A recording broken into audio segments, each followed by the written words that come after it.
continuación a nuestro estudio de la epístola del apóstol Pablo a los romanos. Entonces vamos a empezar con nuestra lección número 12, pero yo quisiera que primeramente oráramos para que sea el Espíritu Santo el que venga a traer iluminación a nuestro entendimiento y podamos entender lo que el Señor quiere hablarnos en estas lecciones siguientes. Vamos a orar. Padre amado, te damos gracias por tu hermosa palabra que ha salido de tu boca. Te pedimos, Señor, que vengan a iluminarnos, Señor, nuestro entendimiento y que podamos comprender tu palabra, Señor, esa palabra que ha salido de tu boca y que no regresa vacía. Señor, venga a confirmarnos, venga a redarguirnos, a confrontarnos, sabiendo que eres tú, Señor, a través de tu Espíritu Santo, el que nos habla, y no solamente para ser oidores olvidadizos, sino hacedores de tu palabra. Yo pido de tu gracia y de tu favor, Padre, que me uses con sabiduría, Señor, para presentar tu palabra. Todo esto te lo pido en el nombre poderoso de Jesús, a quien damos toda la gloria y toda la honra por siempre. Amén. Bueno, mis amados hermanos, vamos a entrar directamente a esta lección que hemos estado hablando, donde nosotros nos hemos quedado. Y recordemos que esta epístola a los romanos está dividida en 3 segmentos. Del capítulo número 1 al capítulo número 8 está hablando acerca de la doctrina. Capítulo 9 al 11 nos está hablando acerca de la soberanía de Dios y de los planes que Dios tiene acerca de la nación de Israel, y los capítulos siguientes, del 13 en adelante al 15, nosotros vamos a ver acerca de algunos consejos prácticos para nuestra vida cristiana.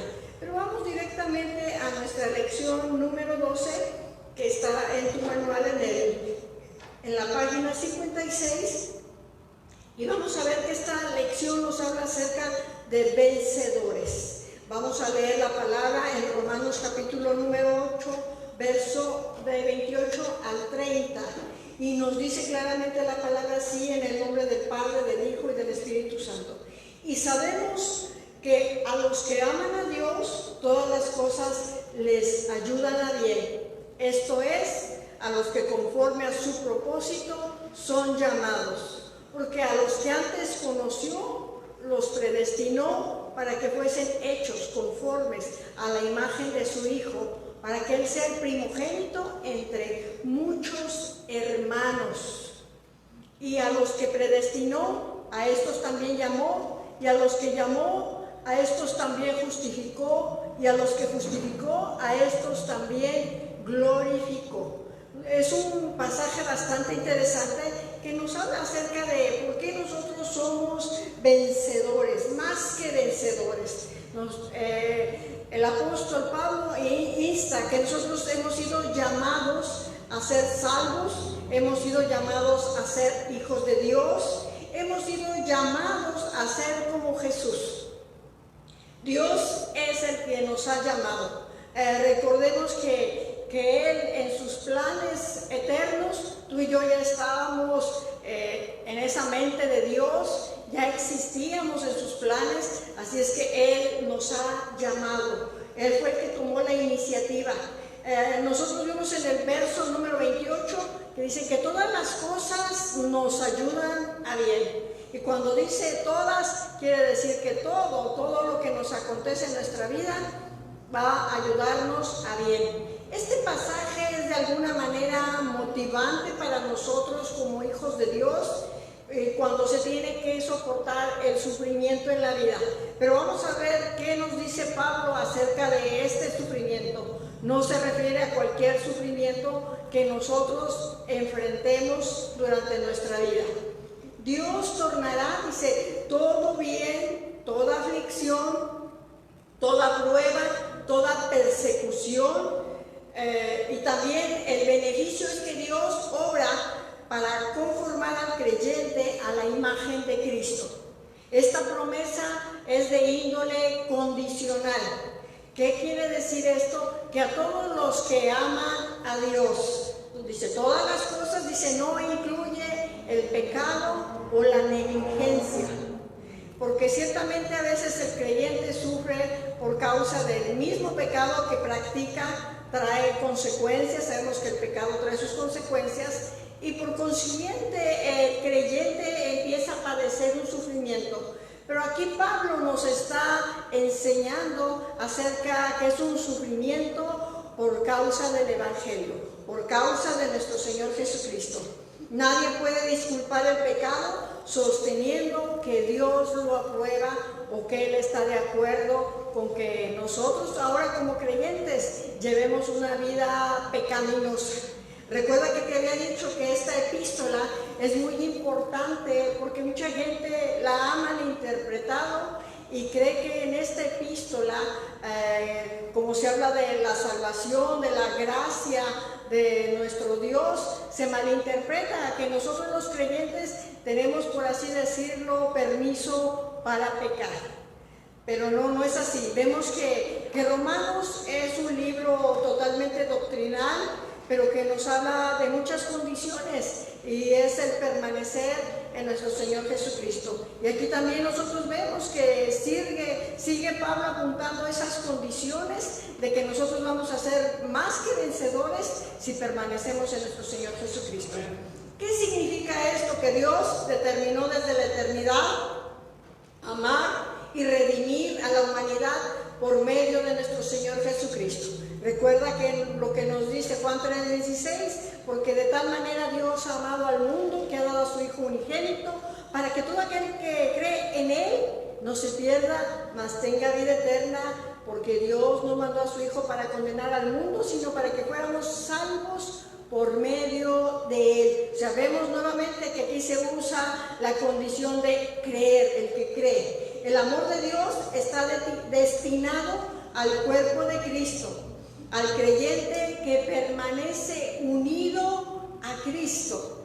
Los creyentes en Cristo alcanzaremos la glorificación si nos mantenemos en la fe con la unión de nuestro Señor y Salvador, Cristo Jesús. En este tema también se nos habla acerca de un plan de la redención, de la eternidad hasta la eternidad. Nuestra salvación fue planeada antes de la fundación del mundo. O sea, Dios nos ha llamado en sus planes perfectos, tú y yo ya estamos. Lo que Dios hace, dice 5 palabras clave, nos dice nuestro estudio, dice a los que antes conoció, a los que predestinó, a los que llamó, a los que justificó y a los que glorificó. Esa parte todavía en la eternidad ya está completada, pero en nosotros como creyentes, en este estado en el cual nos encontramos, todavía no ha venido a ser el cumplimiento de estas promesas que Dios tiene para nosotros como creyentes. La palabra predestinación, de hecho, déjame decirte que hay toda una doctrina.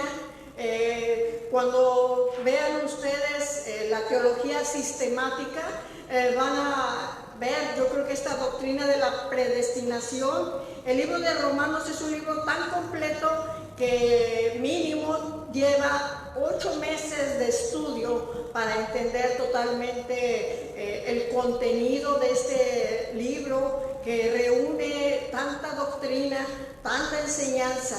Entonces es un libro bastante completo.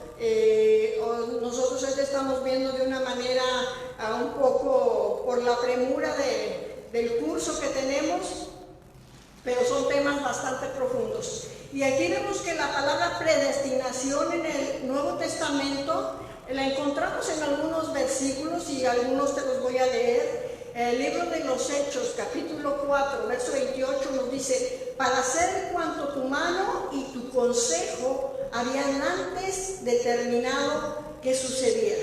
Vemos cómo ahí se está empleando, quizás no dice la palabra predestinación, pero estamos hablando que eran los planes de Dios que Él ya había estado estableciendo. También la palabra en primera a los Corintios,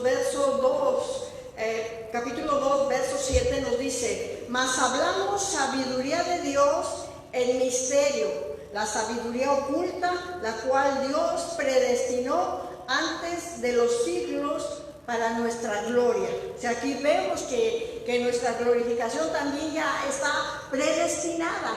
Otro verso nos encontramos en el libro de Efesios, capítulo 1, verso 5, y nos dice: en amor, habiéndonos predestinado para ser adoptados hijos suyos por medio de Jesucristo, según el puro afecto de su voluntad.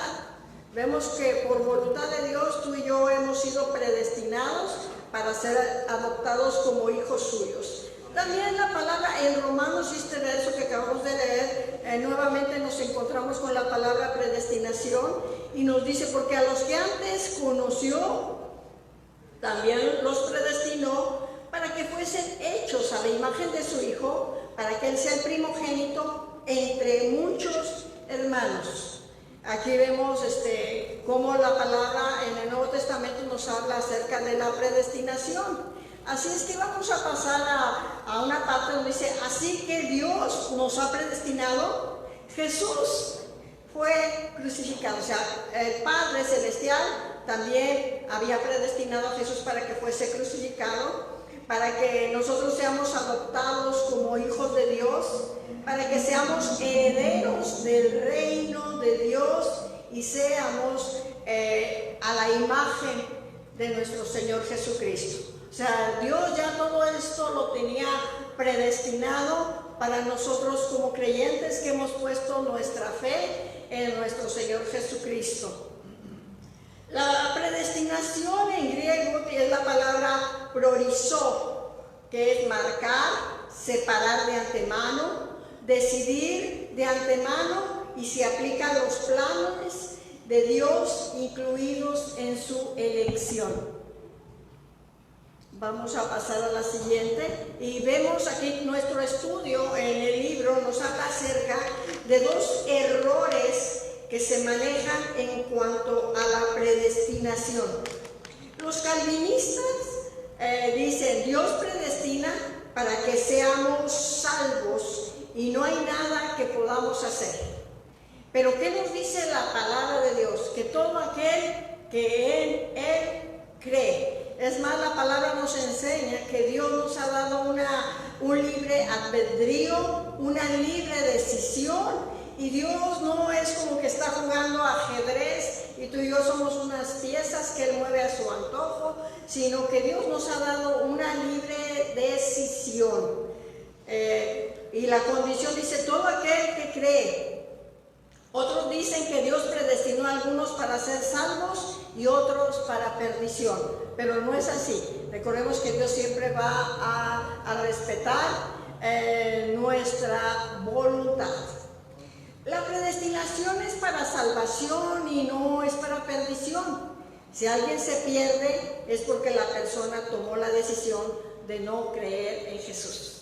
O sea, vemos que mucha gente se está perdiendo, y no es porque en el plan redentor de Dios está el deseo que la humanidad se pierda.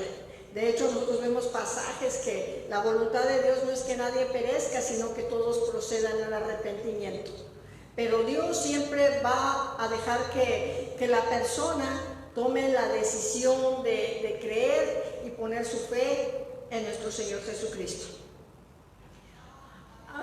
A la siguiente parte de nuestro estudio nos dice: a los que predestinó llamó. Dios es quien toma la iniciativa. Nuestro llamado es interior y exterior.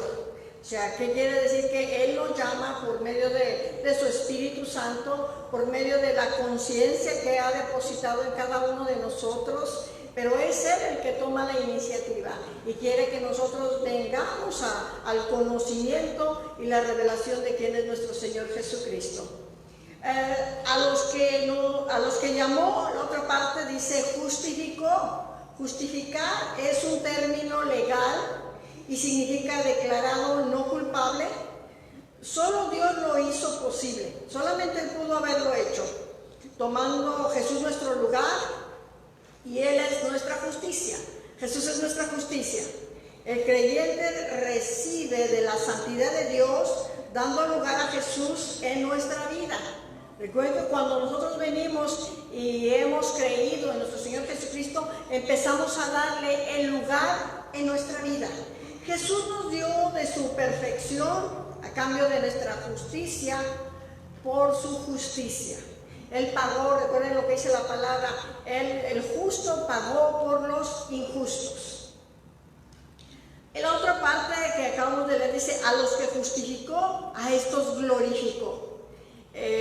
Significa que así como Cristo recibió un cuerpo glorificado, así también nosotros esperamos recibir esa glorificación para estar en la presencia de Dios por la eternidad.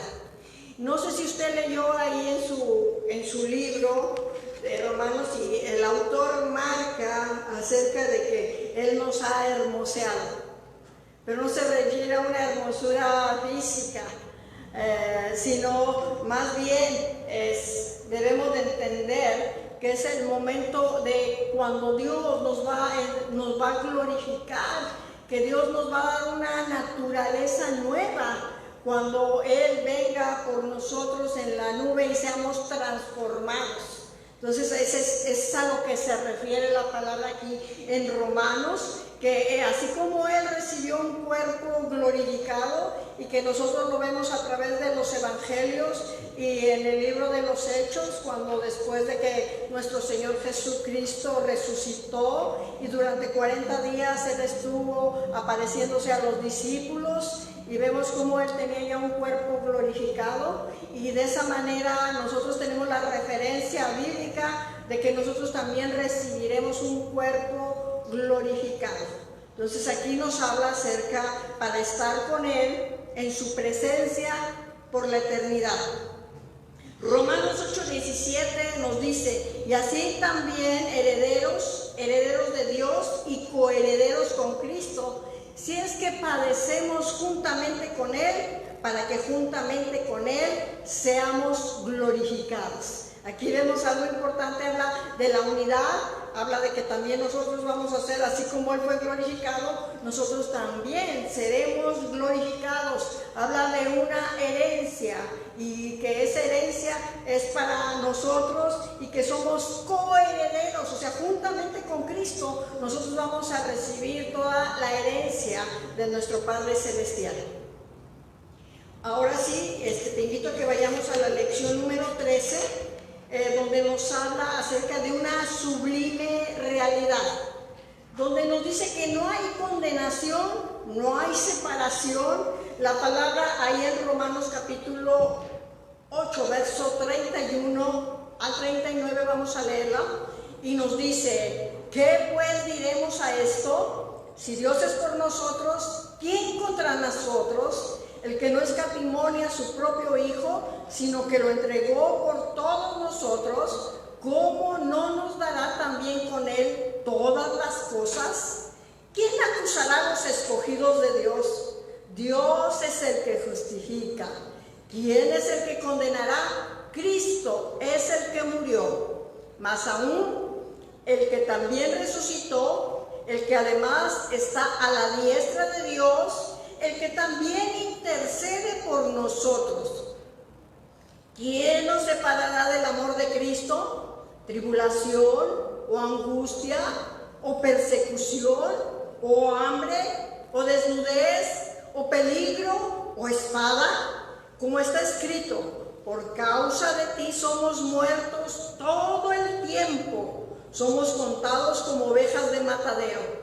Antes, en todas estas cosas, somos más que vencedores por medio de aquel que nos amó, por lo cual estoy seguro de que ni la muerte, ni la vida, ni ángeles, ni principados, ni potestades, ni lo presente, ni lo porvenir, ni lo alto, ni lo profundo, ni ninguna otra cosa creada nos podrá separar del amor de Dios que es en Cristo Jesús, Señor nuestro. ¡Qué maravilla! O sea, no hay condenación para nosotros, no hay separación. O sea, aquí Pablo está estableciendo 5 preguntas. Dice, si Dios por nosotros, ¿quién contra nosotros? O sea, Dios siempre va a estar por nosotros. Si Dios dio a su Hijo, ¿cómo no nos dará también con Él todas las cosas?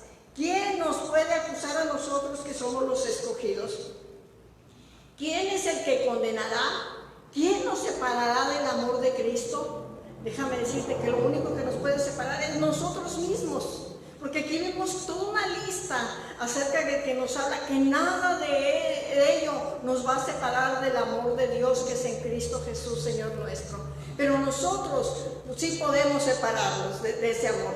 Si Dios es por nosotros, dice, Dios nos ha dejado bien claro que Él es por nosotros y que ha dado a su Hijo amado. Él es ahora nuestro Padre, y si caemos tú y yo, déjame decirte que Él nos va a levantar. Porque nos ama.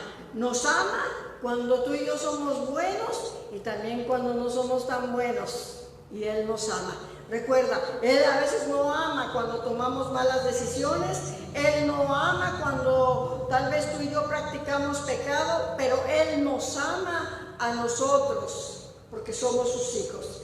Dios nos corrige, nos disciplina, pero nunca nos va a desechar. Dios desea darnos todo. Dios nos ha dado a su Hijo.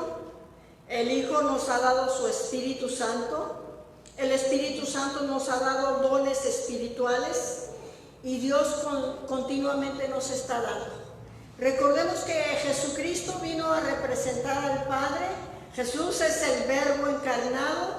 Y cuando hubo el tiempo de nuestro Señor Jesucristo, de la manifestación de Jesús hombre, Él dejó al Espíritu Santo, que es el que nos representa, y por consiguiente el Espíritu Santo que mora en nosotros como creyentes es el que exalta siempre a nuestro Señor Jesucristo. El Espíritu Santo es el que nos da los dones espirituales, y vemos que de un continuo Dios siempre nos está dando.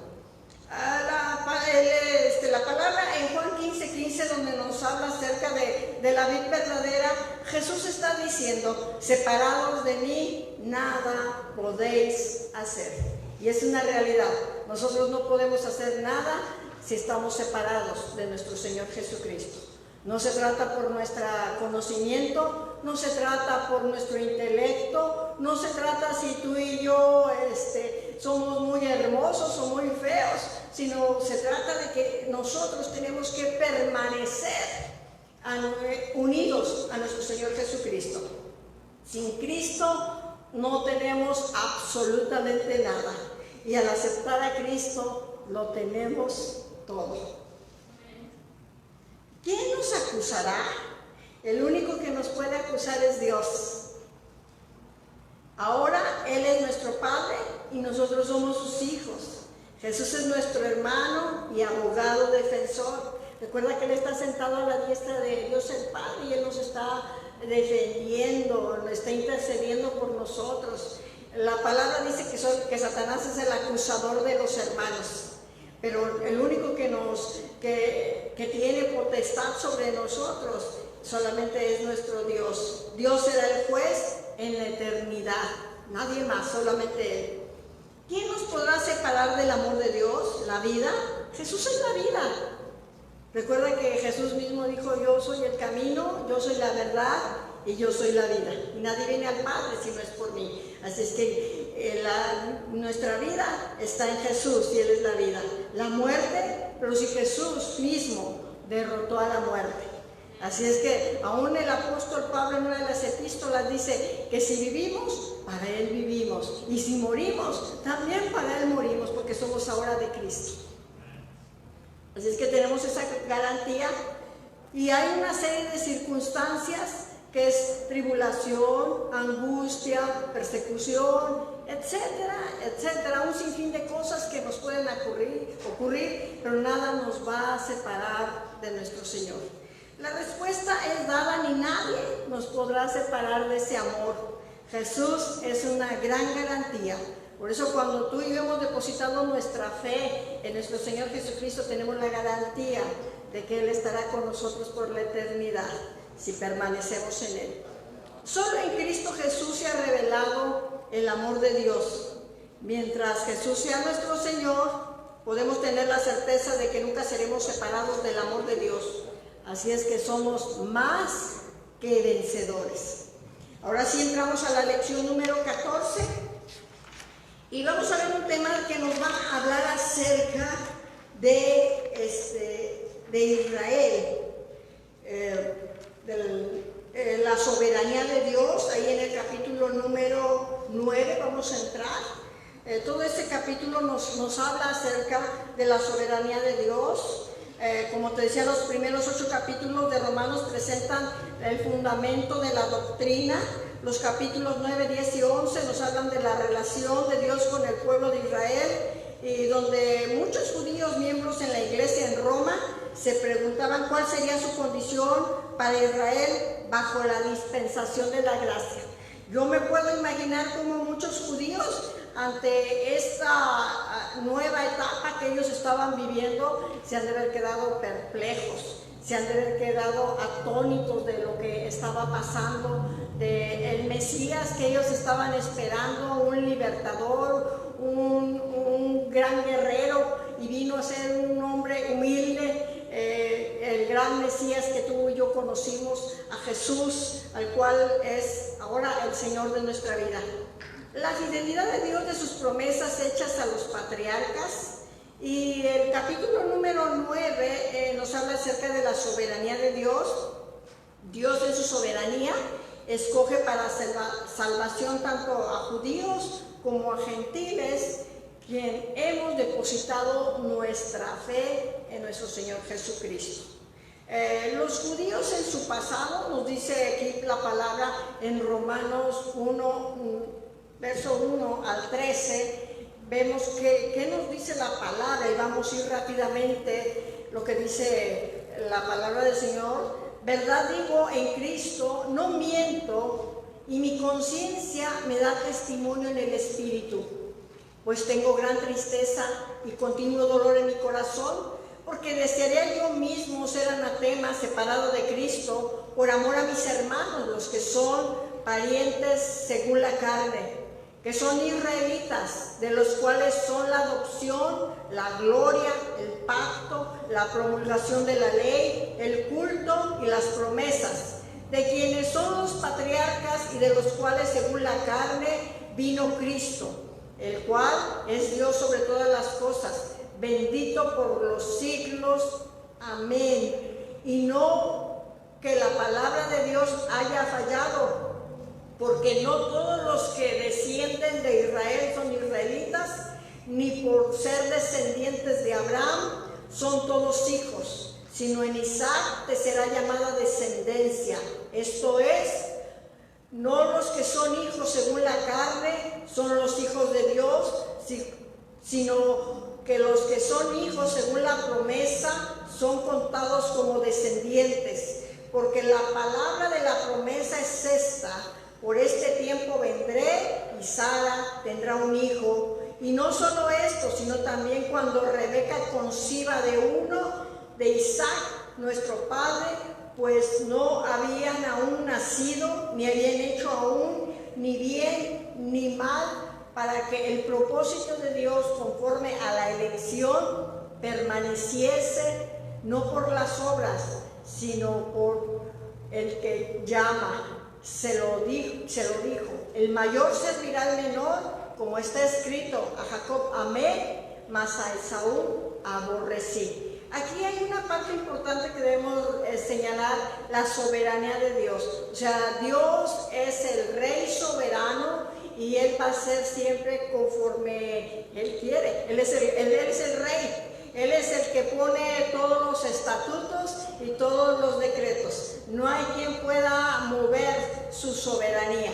Eso solamente le corresponde a Dios. Entonces tenemos que entender que aquí esta parte nos habla acerca de la soberanía de Dios, y vemos cómo Pablo expone el problema de la pasada elección y el presente rechazo del Evangelio y la futura salvación de Israel. Vemos que Dios siempre ha sido un Dios fiel, y vemos en esta lectura que acabamos de dar, vemos cómo el apóstol pasa de un momento de exaltación en el capítulo 8 y los últimos versos a un estado de tristeza, donde Él manifiesta esta tristeza, manifiesta su gran amor por Israel, la elección y bendiciones de Israel, y las menciona como la adopción, la gloria, el pacto, la promulgación de la ley, el culto y las promesas. Recordemos que Dios, aún las promesas que Dios, el Padre, hizo con la nación de Israel, aún siguen vigentes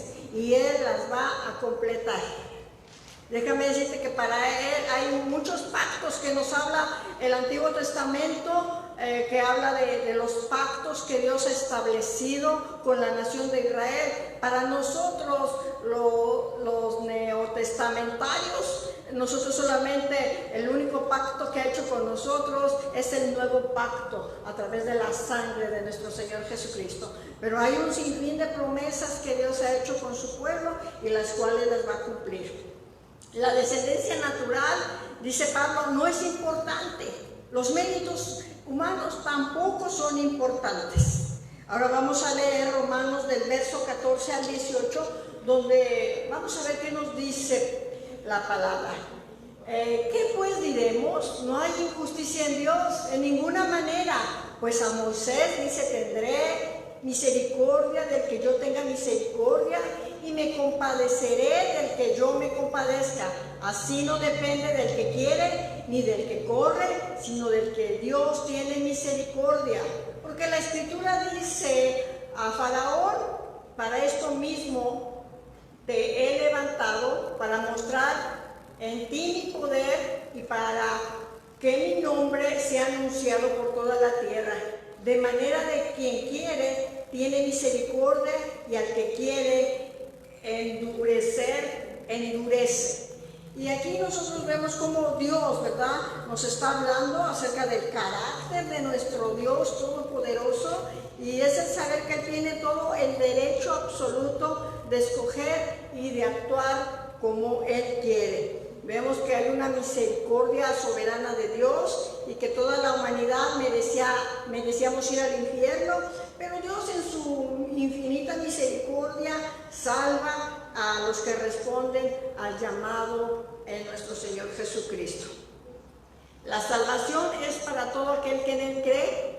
El caso de Faraón, nosotros aquí Pablo nos lo menciona, y quizá en otros pasajes hemos visto y decimos que Dios es el que endureció el corazón de Faraón, pero hay versos donde nos habla que efectivamente Dios permitió que el corazón se endureciera de Faraón, porque Dios conocía lo que había en ese corazón de Faraón. Entonces, de alguna manera Dios está mostrando su soberanía y también está dejando la decisión de cada persona. Entonces, Faraón, vemos que él decidió, ¿verdad?, endurecer su corazón, porque las intenciones que había en él no eran buenas, no era el obedecer. Entonces Dios le dejó su decisión. Y vemos aquí, nos dice Dios, no fue quien endureció el corazón, fue Él mismo que endureció su corazón. Y ahí están algunos versos que yo quisiera ahorita no leerlos, porque quiero terminar toda nuestra lección. Y está en 1 Samuel 6:6. Y también vemos que este proceso de endurecimiento también se menciona en el libro del Éxodo. Nosotros lo vemos también en el capítulo 7, verso 14. Y Dios en su preconocimiento, o sea, aquí estamos hablando de la soberanía de Dios, de un conocimiento previo, miró el corazón de Faraón, y él sabía que Faraón lo iba a rechazar. Ahora entramos a la justicia de Dios. Vamos a la justicia de Dios, que está, si me estás siguiendo en tu manual, estamos en la página 68. Y vamos a leer del verso 19 al 29, y vemos aquí la decisión de Dios. Pero me dirás, ¿por qué fue sin culpa?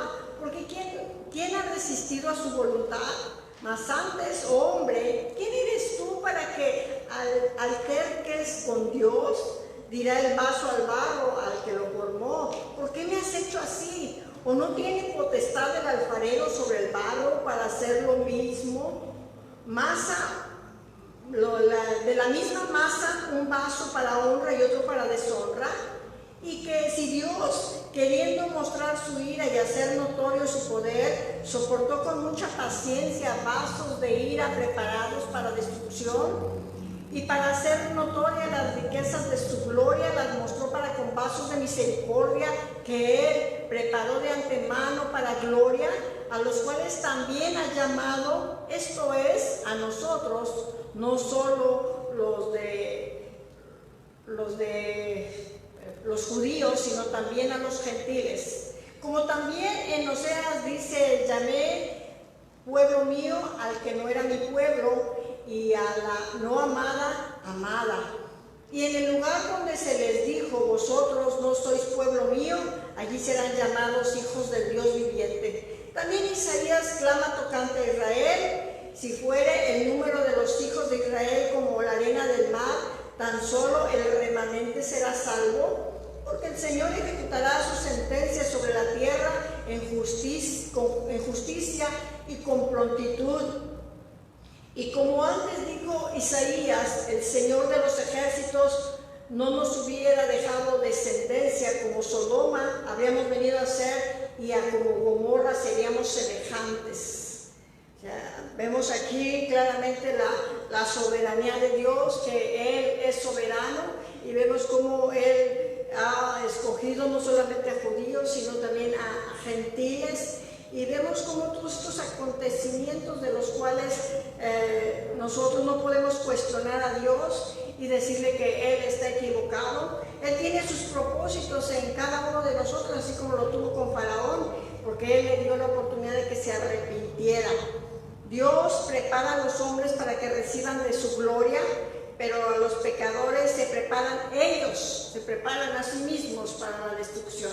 No es que Dios nos haga pecar, sino recordemos que hay una decisión, y esas personas que deciden estar en el pecado, pues ellos mismos están decidiendo su destrucción, no porque Dios quiera destruirlos, sino porque cada quien decide caminar por el camino angosto o por el camino ancho, así como nos enseña la palabra. El propósito de Dios es que la iglesia esté formada por judíos y gentiles, y todos estos acontecimientos han sido profetizados. La gracia de Dios, también nosotros vemos que la gracia de Dios se manifiesta. Verso 30-33 dice: ¿qué pues diremos? Que los gentiles que no iban tras la justicia han alcanzado la justicia. Es por fe como las obras de la ley, pues tropezaron en la piedra de tropiezo. Como está escrito: he aquí pongo en Sión piedra de tropiezo y roca de caída, y el que cayere en él no será avergonzado. ¿Y quién es esa roca de tropiezo? Nuestro Señor Jesucristo. Así es que Él vino a ser tropezadero para los judíos. Y aquí nuestro estudio dice: los judíos buscaban la justicia y no la obtuvieron, los gentiles que no la buscaban la obtuvimos. O sea, nosotros, por poner nuestra fe en nuestro Señor Jesucristo, ni siquiera la buscábamos, pero por la misericordia de Dios nosotros la encontramos en nuestro Salvador. Los judíos rechazan la justicia que es por la gracia y trataron de agradar a Dios por la justicia dada por la ley. Cristo fue dado como la piedra del fundamento en el plan de salvación, y los judíos la rechazaron. Recordemos que nos dice la palabra en el Evangelio de San Juan: Él a lo suyo vino, mas los suyos no le recibieron. Mas a todos los que creen en su nombre, dice, les dio potestad de ser hechos hijos de Dios. Y ahí es donde entramos tú y yo. La conclusión de este capítulo número 9 dice: los gentiles reciben el don de la justificación por medio de la fe. Los judíos se rehusaron a aceptarla. Cristo aún sigue siendo piedra de tropiezo. Aún muchos judíos tienen su entendimiento cegado para que no resplandezca la luz del Evangelio, y ellos aún todavía no creen que el Mesías ya vino, y el Mesías viene por segunda vez. El intelectual rinde culto a la sabiduría, el rico confía en sus riquezas, el moralista se apoya en su excelencia moral. Ahora el capítulo número 10 en Romanos les decía es muy extenso el libro de Romanos, es que yo voy estando dando conforme tenemos nuestro libro de estudio de INCAM, y nos habla de la responsabilidad humana. Romanos capítulo 10, dice, Pablo toma la atención al tema de la justicia de Dios. El mensaje del Evangelio está al alcance de todos. No todos reciben el Evangelio cuando lo escuchan. Dios no trató injustamente a los judíos. Los judíos fueron los que se rebelaron y rechazaron el plan de salvación por la gracia de nuestro Señor Jesucristo. Algunos aspectos importantes que se ven en este capítulo número 10 de Romanos. Dice, los judíos, cuando se escribe esta epístola a los romanos, dice, ellos están en un estado de rechazo y de apostasía.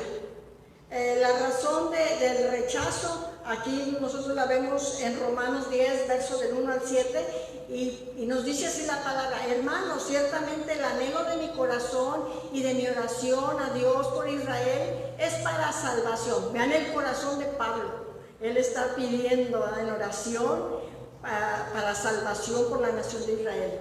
Porque yo les doy testimonio de que tienen celo de Dios, pero no conforme a ciencia, porque ignorando la justicia de Dios y procurando establecer la suya propia, no se han sujetado a la justicia de Dios.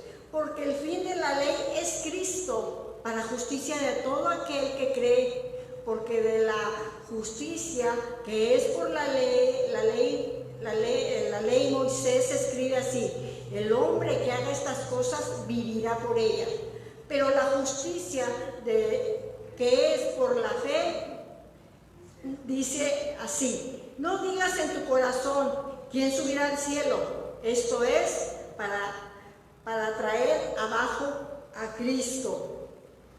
¿O quién descenderá al abismo? Esto es para hacer subir a Cristo de entre los muertos. Y aquí vemos cómo Pablo está anhelando que ellos también tengan ese conocimiento que es la salvación por gracia, la gracia, el favor inmerecido que tanto Dios ha establecido para judíos y como para gentiles.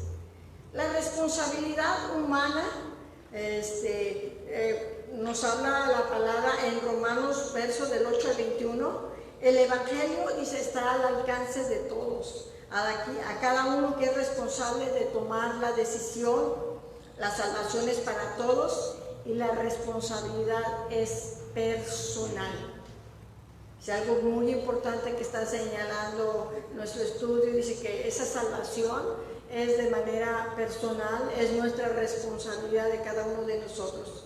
Dios sabe que muchos la rechazarán y que el pecador es el único responsable. Dios es fiel y la persona siempre es responsable. La conclusión de este capítulo número 10 es que el creyente es responsable de orar, de compartir la fe, y el de fe con el que no es creyente. O sea, es nuestra responsabilidad. Recuerda que en este estudio también vimos acerca de que nosotros, el propósito de Dios mayor es que tú y yo nos parezcamos a Cristo, y también de que podamos compartir con aquellos que todavía no han puesto su fe en nuestro Señor Jesucristo. O sea, tenemos una grande responsabilidad. El no creyente es responsable de aceptar o rechazar el don gratuito de la salvación, pero sí es nuestra responsabilidad exponerlo. Ya si la persona no lo acepta, esa ya no nos está rechazando a nosotros. Eso ya no nos corresponde a nosotros, es su decisión de ellos. Dios es responsable de salvar a todo aquel que viene a Él por medio de nuestro Señor Jesucristo. O sea, Él es el único responsable de otorgar la salvación. El futuro de Israel en el libro de Romanos capítulo 11 nos habla acerca del futuro de Israel, y también nuestro estudio no nos habla mucho acerca de esto.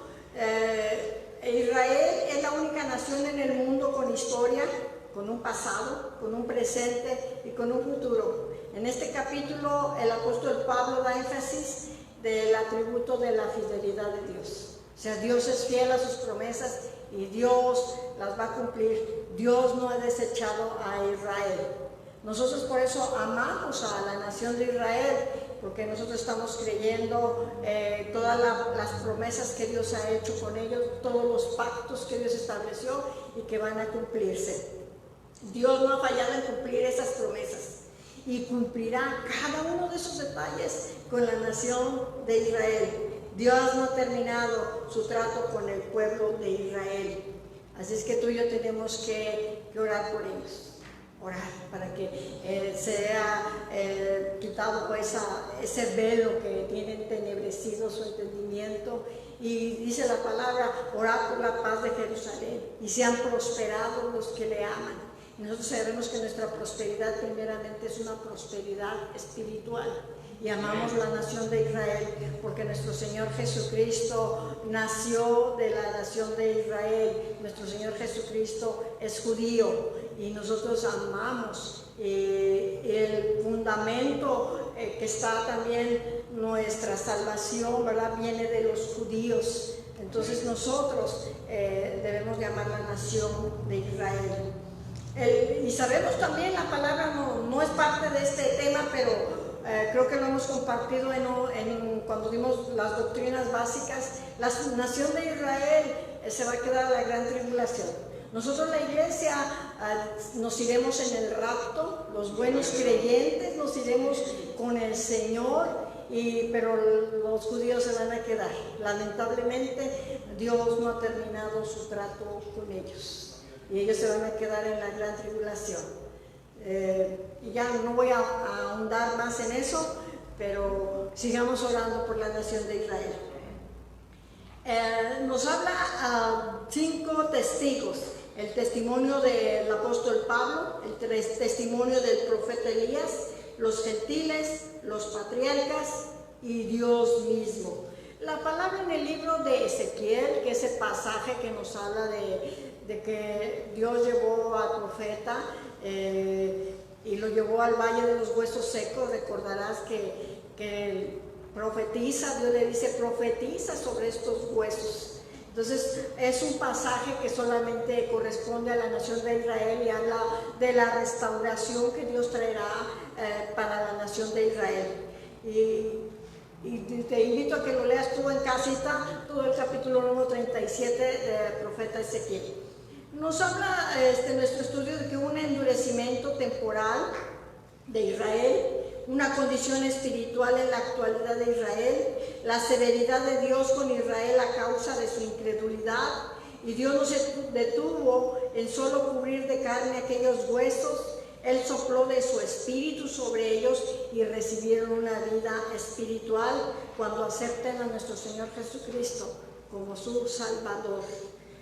Cuando Cristo retorne en su segunda venida, le recibirán como Redentor y Rey soberano. Cuando hablamos de la segunda venida es cuando Jesús viene con todo el ejército, viene con nosotros y hace su aparición en el monte de los Olivos. Entonces ahí es cuando se está refiriendo esta parte, y que el pueblo de Israel le van a recibir como su Redentor y Rey soberano.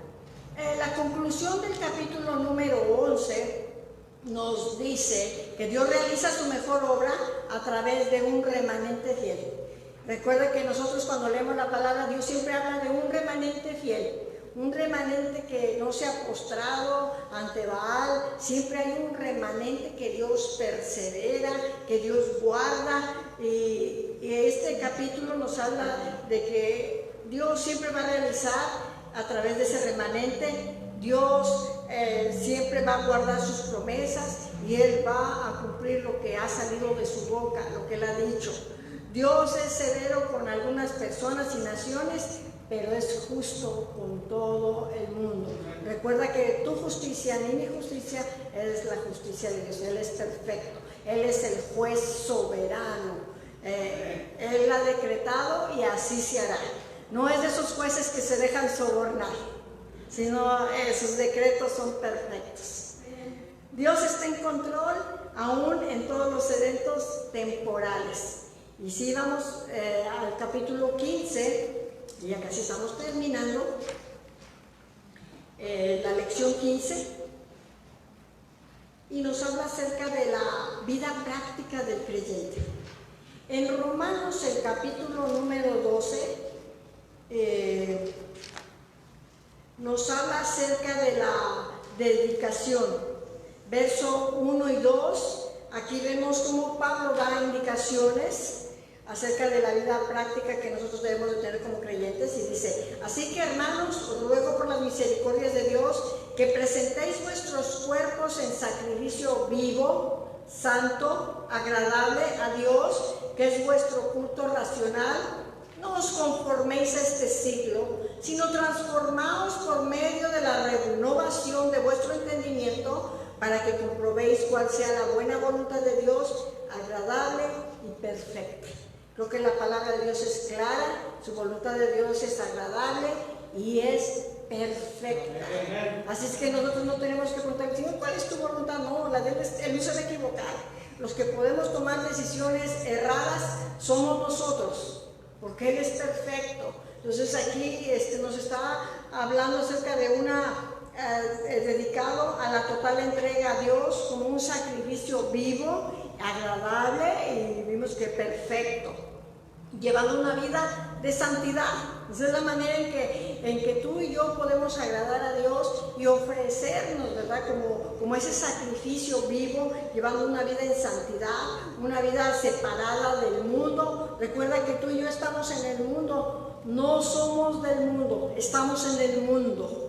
Pero Jesús mismo dijo: yo he vencido al mundo.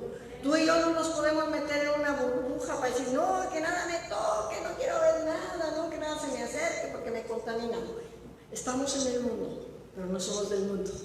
No somos del mundo. Por eso hay que vivir una vida unida a Cristo, para aún cuando vengan todos esos dardos que el maligno nos va a poner en el mundo, todas esas debilidades y tentaciones, nosotros, ¿verdad?, tengamos esa mente renovada de la cual habla el apóstol Pablo, una mente transformada a la voluntad de Dios, llevando una vida de santidad, separados, acercados a Dios, resistir por medio del poder del Espíritu Santo el mal, y que nosotros podamos imitar a nuestro Señor Jesucristo. No permitir que el mundo nos influencie, y la renovación incluye una nueva actitud, un cambio de mente. Nuestra mente debe ser renovada, debe ser cambiada. Nos habla también acerca del servicio por lo de los dones espirituales. Ahí lo vamos a ver en el verso 3 al 8, y nos habla acerca de algunos dones que voy a leer rápidamente. Verso del 3 al 8, digo pues, por la gracia que me es dada, a cada cual que está entre vosotros, que no tenga más alto concepto de sí del que tiene, sino que piense de sí con cordura, conforme a la medida de la fe que Dios repartió a cada uno. Porque de la manera en que un cuerpo tenemos muchos miembros, pero no todos los miembros tienen la misma función. Así es que,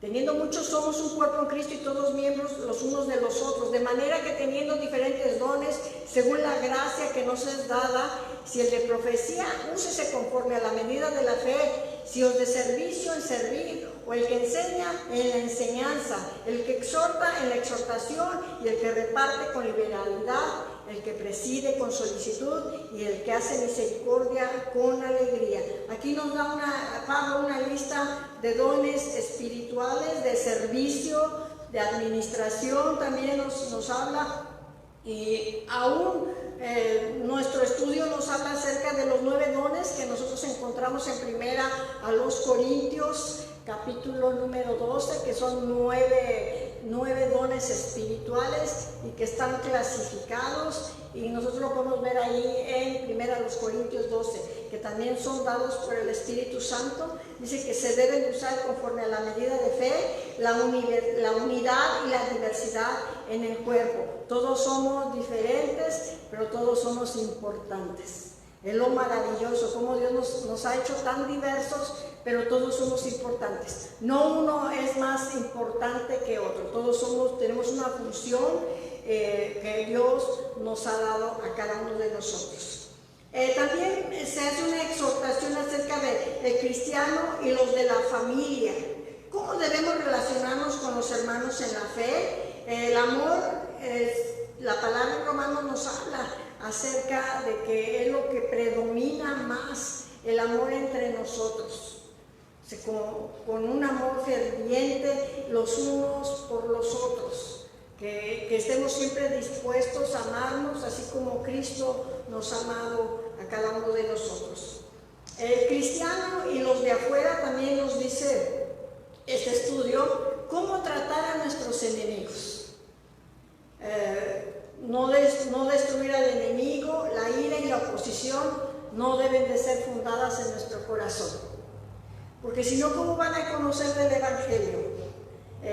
Nosotros no, mismo Jesús vino a ser ejemplo, que Él no maldecía a los que lo maldecían, sino dice la palabra que Él encomendaba la causa al que juzga justamente. Entonces nuestro Señor Jesucristo es el ejemplo en cuanto a amar, en cuanto a tratar a otras personas que aún en su decisión no quieren aceptar a nuestro Señor Jesucristo. El capítulo número 13 nos habla acerca de nuestra relación con el gobierno civil. Del verso 1 al 14 nos habla que Dios ha establecido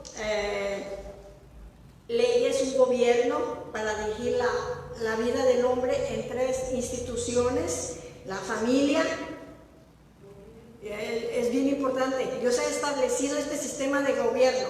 Estamos viendo que la familia ya estamos destruyendo, la humanidad estamos destruyendo ese gobierno que Dios ha establecido, y es la familia.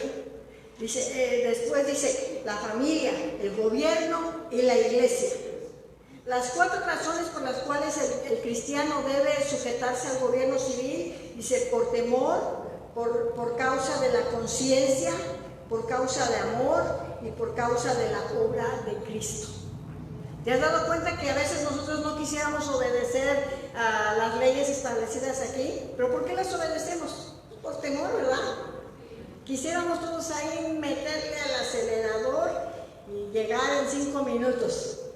Pero decimos, no, espérate, porque nos va a ver una patrulla, nos va a salir. Es el temor, se refiere en este estudio. Por causa de conciencia, por causa de amor y por causa de la obra de Cristo. El capítulo número 14 contiene principios de dirección, opiniones sobre diferentes prácticas que varían entre los creyentes. Nos habla del principio de la responsabilidad individual, que va del verso 1 al 12, nos habla acerca del beber y el comer. En Roma estaban muchos divididos respecto a la comida, si eran legumbres, carne o si había sido ofrecida a los ídolos.